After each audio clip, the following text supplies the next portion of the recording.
এরপর বলো তোমরা এই কনকনে ঠান্ডার মধ্যে কে কেমন আছো। আর হ্যাঁ, তোমরা একটু কমেন্টে জানাও তো নিউ ইয়ারে কে কি রেজলিউশন নিয়েছো। জানো তো আমি যা যা রেজলিউশন নিয়েছি একটাও কিন্তু রাখতে পারছি না।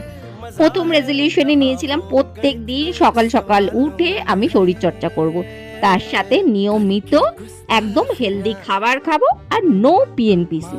কিন্তু কি কপাল বলো, এত কনকনে ঠান্ডা, সকালবেলা কি কম্বল ছেড়ে ওঠা যায়? বাপ রে বাপ, এত ঠান্ডার মধ্যে আমি তো উঠতে পারছি না।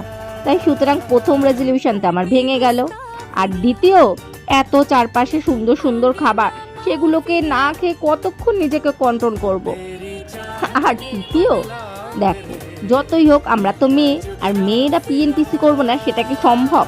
তাই তিনটে রেজলিউশনের একটাও আমি রাখতে পারলাম না। তোমরা কতটা কি রাখতে পেরেছো অবশ্যই কিন্তু কমেন্টে জানিয়ে দিও। তবে হ্যাঁ, আজ সন্ধেবেলা চপ খাওয়ার খুব ইচ্ছা হচ্ছিল দেখে মা ছেলেতে বেরিয়ে পড়েছিলাম চপ খাওয়ার জন্য। তবে চপটা এত টেস্টি না, উফ, দুটো খেয়ে একটুও মন ভরেনি। কিন্তু কি আর করবো বলো, দুটো খেয়েই এত পেট ভরে গেল যে চলে গেলাম বাড়ির পথে। চলো আজকে ভিডিওটা তো এই পর্যন্তই, দেখা হচ্ছে পরের একটা নতুন ভিডিওতে। টাটা।